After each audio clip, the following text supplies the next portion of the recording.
Le cinéma est fasciné par les miroirs. Et aujourd'hui, on va parler d'un des plans les plus efficaces sur le sujet. Et non, ce n'est pas celui de Contact, ni celui d'Inception. Mais je peux vous promettre que le plan qu'on va voir aujourd'hui va vous faire réfléchir. Tadat. Désolé. Bienvenue dans le bon plan. Je me souviens plus de l'intro, mais c'est pas grave. Bienvenue dans le bon plan, la vidéo où on prend le temps de parler d'un tout petit bout de cinéma. Allez, l'intro. From outer space are the first people who saw the thing.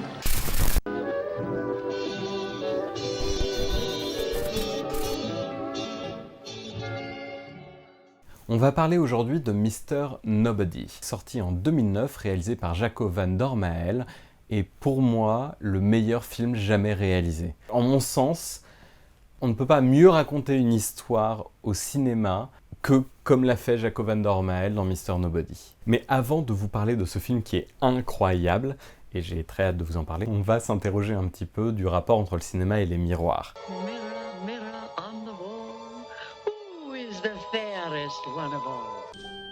It's you, no one but you. No one's as smart and C'est moi que tu parles, enculé, c'est moi qui me dis.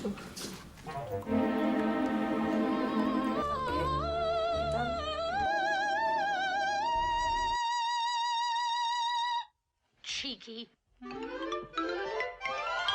Pourquoi on s'y intéresse autant? Bon, la première raison, elle est symbolique. Le cinéma est un art de symboles, d'images. Et dans le miroir, il y en a beaucoup. Il y a forcément l'idée du double, il y a l'idée du reflet, de la réflexion, l'idée du passage vers un autre monde. Mais surtout, le miroir est le plus gros obstacle à la suspension volontaire de l'incrédulité, qui est nécessaire pour que le cinéma fonctionne. Alors qu'est-ce que c'est que cette histoire? Quand on va au cinéma, on va voir des images animées projetées sur un écran plat, donc tout sauf la réalité, mais on va prétendre volontairement que ce qu'on regarde, que ce qui nous est présenté est une réalité.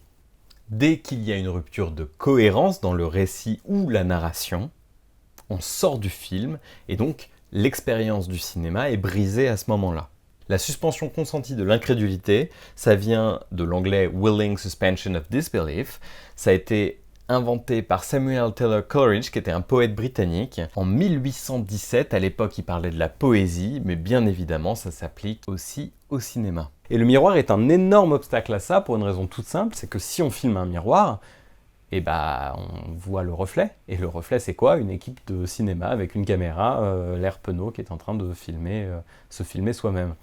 Et c'est là que c'est extrêmement retors, et c'est pour ça que je dis que c'est un des plus gros obstacles au cinéma, si vous ne voyez rien, dans votre cerveau, il y a un illogisme qui se fait en se disant « mais je devrais pas voir autre chose que ce qu'on me montre ?» Donc pour se servir au mieux d'un miroir dans un film, il faut que le plan soit impressionnant. Parce que paradoxalement, ça détourne l'attention du spectateur vers l'action ou vers le personnage. L'un des meilleurs exemples, c'est le film qui est considéré communément comme le plus grand film jamais réalisé, Citizen Kane, par Orson Welles en 1940. Et dedans, il y a un plan de miroir, et il raconte tellement de choses sur le personnage de Foster Kane et de ses 1000 facettes quand il passe devant le miroir qui multiplie à l'infini son reflet, que du coup, on ne se pose pas un seul instant la question de « mais elle est où la caméra ?»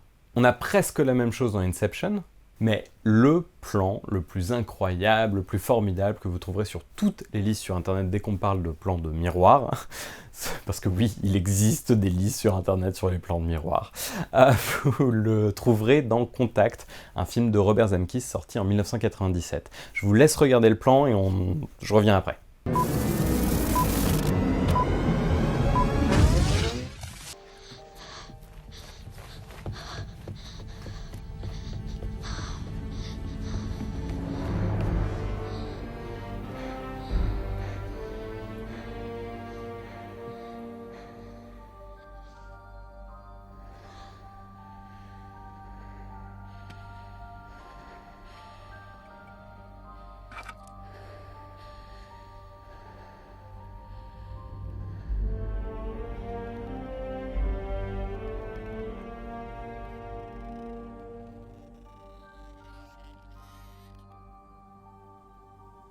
Waouh, magnifique. Mon problème avec ce plan, c'est que c'est ça, il est beau. Voilà. Mais il raconte pas grand-chose. Il ne dit rien sur les personnages, il ne dit rien de l'histoire. Et la pire chose, je pense, c'est que si on l'enlève du film, ça ne change strictement rien. C'est une merveille de technologie qui retourne le cerveau et on se dit oh, « c'est incroyable », mais ça a plus sa place dans une bande démo de VFX que dans un film, parce que ça ne dit rien de la narration. Surtout qu'un plan, normalement, ce n'est pas fait pour qu'on le remarque. C'est comme si vous lisiez un roman et tous les paragraphes, vous dites « Ah, cette phrase-là, elle est bien », mais il y a une belle phrase en plein milieu d'autres phrases qui sont assez banales et d'un niveau en deçà de la phrase très poétique qui est au milieu. Et bah, ça crée un déséquilibre, d'une part, et puis ça sort de l'œuvre. Le plan dont on va parler aujourd'hui, c'est complètement l'inverse. Et pourtant, d'un point de vue technique, je pense qu'il est un poil plus compliqué que celui qu'on vient de voir. Et surtout, si vous veniez à enlever le plan du miroir dans Mr. Nobody, le film ne serait pas le même. Le film ne voudrait pas dire la même chose. C'est ça qui est extrêmement fort, c'est que c'est un plan qui est subtil, techniquement brillant, et en même temps participe activement à la narration du film. Pour réaliser ce plan, on va avoir besoin de quoi? Déjà, on va avoir besoin d'un esprit génial du cinéma, ce sera Jacob van der Meyl, qui a passé 8 ans à écrire Mr. Nobody, donc je pense que tout était planifié. Vous allez avoir besoin d'un décor de salle de bain, Jared Leto. Plus difficile à trouver Jared Leto, mais bon, si on va à un concert de 30 Seconds to Mars, on peut peut-être l'approcher, c'est ce qu'a fait le réalisateur. Vous aurez besoin d'un directeur de la photo de talent, ce sera Christophe Bocarn. Un Steadicam. Sur le Steadicam, vous allez mettre une Haricam Light, et le plus difficile à trouver, ce seront les 50 mètres de pellicule 35 mm en Fuji Eterna 400T. Pourquoi les plus difficiles? Parce que Fujifilm a arrêté de faire de la pellicule il y a 5 ans. On est très triste. Si moi je préfère un petit peu Kodak, la Fuji Eterna elle était magnifique et c'est une très grande perte dans l'histoire du cinéma que Fuji ait arrêté. Pas content du tout. Ah, et il nous faudra un écran vert pour le miroir, bien évidemment, puisque on n'est plus en 1940.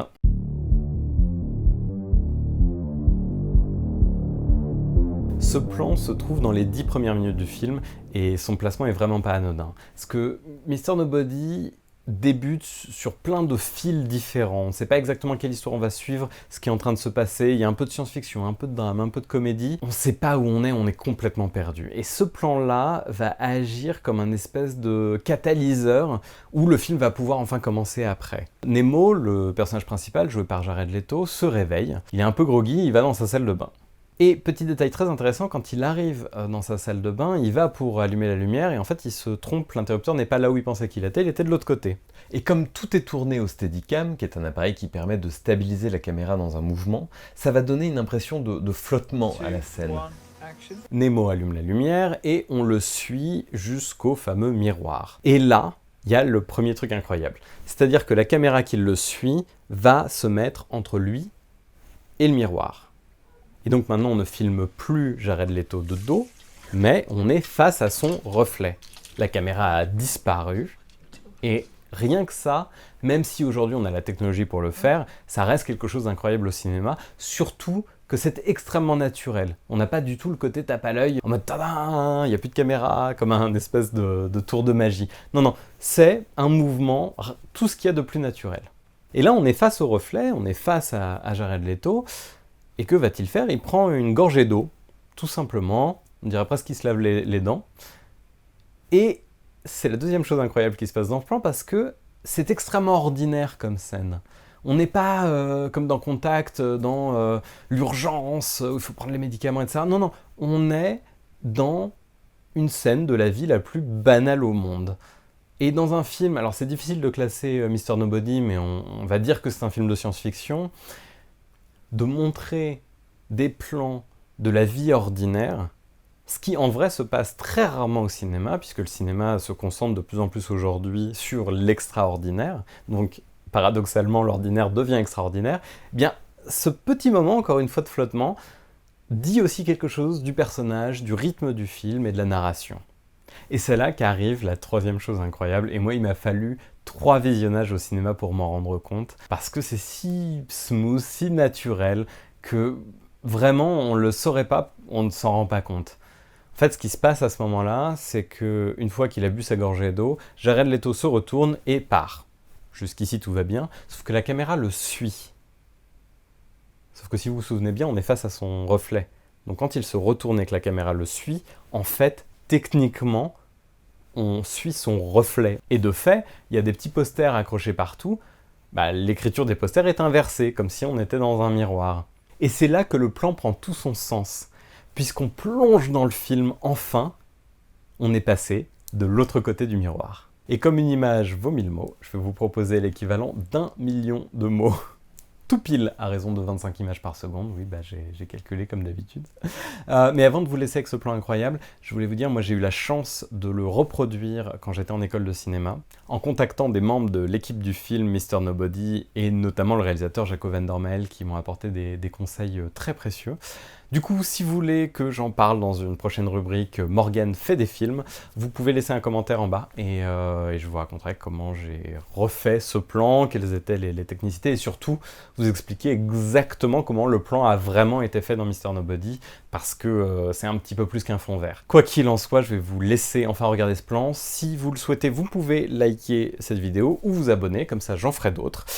Et d'ici là, je vous souhaite un très bon plan.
Mais waouh, ce plan était incroyable. Si vous voulez en voir un autre, c'est par ici. Si vous voulez vous abonner à la chaîne, c'est par là. Laissez un like, c'est par là aussi. C'est incroyable la technologie.